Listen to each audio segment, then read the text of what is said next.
Good morning everybody. इस video में हम बात करेंगे Jammu Kashmir agriculture land conversion for non agriculture purpose.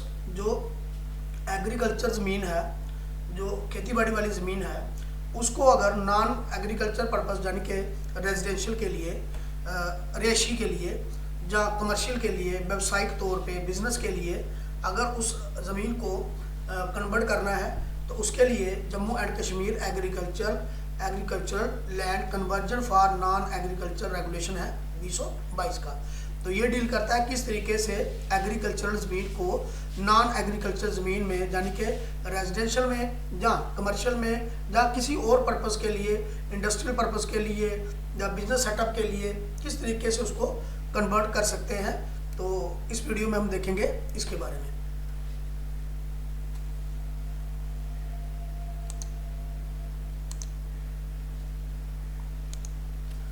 तो सबसे पहले शॉर्ट टाइटल एंड कमेंसमेंट जो सेक्शन 1 है इसकी, वो कहती है Jammu and Kashmir agriculture land conversion.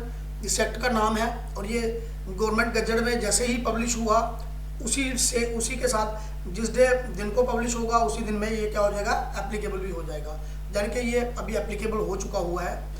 तो उसके बाद नेक्स्ट है सेक्शन 2 जो है वो डील करती हैं डेफिनेशंस के साथ। जो इस एक्ट में मेन डेफिनेशंस हैं, पहली है एक्ट। जब हम एक्ट की इस एक्ट के अंदर जब हम एक्ट की बात करेंगे तो वो कॉरस्पॉन्ड करेगा Jammu Kashmir land revenue act 1939 AD के साथ। जो 1939 वाला जो हमारा लैंड रेवेन्यू एक्ट है उसके साथ ये डील करेगा।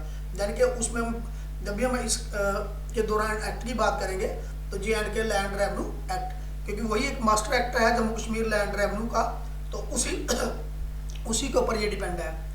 तो कॉम्पिटेंट अथॉरिटी जो है इसमें वो है डिस्ट्रिक्ट कलेक्टर। यानी कि जहाँ पे भी हम इस एक्ट में लिखेंगे कॉम्पिटेंट अथॉरिटी, इसका मतलब होगा वो कौन है, district collector of the concern district. उस डिस्ट्रिक्ट के जो डिस्ट्रिक्ट कलेक्टर होंगे, जो डिप्टी कमिश्नर होंगे, वो उसके साथ कॉरस्पॉन्ड करेगा। कन्वर्जन फीस क्या होता है कि बोर्ड ऑफ रेवेन्यू ने कन्वर्जन के लिए एक फीस प्रिस्क्राइब करी होती है, तो वो जो फीस होगी उसको बोलेंगे conversion fees. Government means government of JKUT। Market value जो डिस्ट्रिक्ट वैल्यूएशन कमेटी होती है as per under stamp act 1977 संबत। जो स्टैम्प एक्ट है उसके मुताबिक क्या होता है, ज़मीन की एक मार्केट वैल्यू या स्टैम्प वैल्यू वैल्यूएट होती है, वैल्यूएशन की गई होती है, वो डिस्ट्रिक्ट वाइज डिस्ट्रिक्ट बनी होती है। तो हर एक गांव की, हर एक एरिया की अलग अलग होती है, कमर्शियल की अलग होती है, रेजिडेंशियल की अलग होती है। वो क्या होती है, मार्केट वैल्यू बनी होती है according to stamp duty rate. तो मार्केट वैल्यू वो होगी। तो act JNK land revenue act, ठीक। कॉम्पिटेंट अथॉरिटी मतलब डिस्ट्रिक्ट कलेक्टर। कन्वर्जन फीस मतलब fees prescribe by the government, board ने जो फीस प्रिस्क्राइब की होगी कन्वर्जन के लिए वो फीस। गवर्नमेंट का मतलब होगा JKUT की गवर्नमेंट। मार्केट वैल्यू का मतलब होगा as notified by district valuation committee under stamps act 1977 संबत।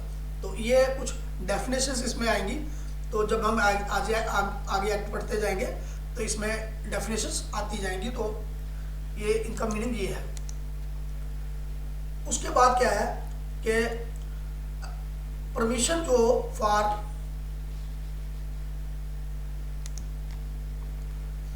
उसके बाद है परमिशन फॉर कन्वर्जन के लिए परमिशन। कोई एक लैंड ओनर, मालिक ज़मीन जो है, ज़्यादा भी हो सकते हैं, लैंड ओनर्स ज़्यादा भी हो सकते हैं, वो एक एप्लीकेशन दे सकते हैं कॉम्पिटेंट अथॉरिटी को एड्रेस करके। यानी कि कॉम्पिटेंट अथॉरिटी जैसे लास्ट स्लाइड में मैंने बताया कि डिप्टी कलेक्टर, डिस्ट्रिक्ट कलेक्टर होंगे, तो जब डिप्टी कमिश्नर होंगे उनको एक एप्लीकेशन ऑनलाइन क्या कर सकते हैं, दे सकते हैं।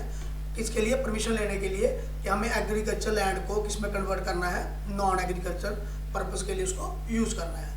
तो वो एप्लीकेशन एड्रेस होगी किसको, डिप्टी कमिश्नर को या डिस्ट्रिक्ट कलेक्टर को। तो रेजिडेंशियल पर्पस जो है फॉर पर्पस के लिए, जैसे फॉर एग्जांपल ए में लिखा है मैंने रेजिडेंशियल पर्पस। अगर 400 स्क्वायर मीटर से ज़्यादा ज़मीन पे आपने मकान बनाना है तो उसके लिए आपको परमिशन लेनी होगी, यानी कि CLU करानी होगी। जहाँ 16 मरला से ज़्यादा, 16 मरला एक लिमिट होती है, तो जहाँ तक CLU की ज़रूरत नहीं है। तो या फिर किसी और अदर पर्पस के लिए आपको किसी बिजनेस के लिए, कमर्शियल के लिए लेनी है तो वो उसमें ये लिमिट नहीं है, उसमें 1 मरला भी हो सकती है, 2 मरला, 3 मरला, जितनी भी ना उसमें लोअर लिमिट है ना उसमें अपर लिमिट है। तो रेजिडेंशियल पर्पस के लिए जो ज़मीन है वो अगर आपने करानी है तो मिनिमम 16 मरला से ज़्यादा होगी, तब आपको ज़रूरत है, नहीं तो जो लैंड ओनर है उनको ज़रूरत नहीं है किसकी, कन्वर्ट कराने की, एग्रीकल्चर से नॉन एग्रीकल्चर रेजिडेंशियल के लिए कराने की। कमर्शियल के लिए करानी होगी तो फिर उसमें 16 मरले नहीं है, 1 मरला, 2 मरले, 3 मरले, कितनी भी हो सकती है। लेकिन अगर रेजिडेंशियल मकान बनाना है तो उसमें CLU की नीड नहीं है एज पर एक्ट। तो नेक्स्ट टाइम टू टाइम जब इस एक्ट को हम पढ़ेंगे तो टाइम टू टाइम कुछ इसमें फॉर्म इन्वॉल्व होंगे। जो फॉर्म्स इन्वॉल्व होंगे वो स्टेप बाय स्टेप आएंगे।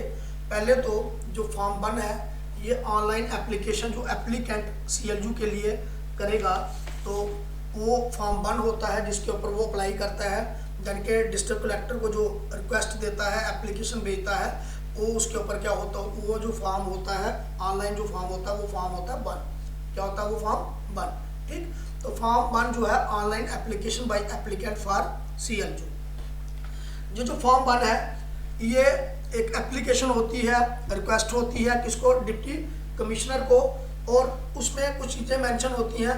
फॉर एग्जांपल कि जो आदमी अप्लाई कर रहा है उसका नेम, एड्रेस वगैरह उसके ऊपर होता है, कि नेम, एड्रेस, पेरेंटेज वगैरह उसके ऊपर होती है। उसके बाद फुल एड्रेस यानी कि ईमेल आईडी, कांटेक्ट वगैरह, ऑक्यूपेशन क्या करता है, विलेज कौन सा है, तहसील कौन सी है, डिस्ट्रिक्ट कौन सी है, ठीक। ये चीज़ें उसकी पूरा पर्टिकुलर्स इसके ऊपर मेंशन करने पड़ते हैं।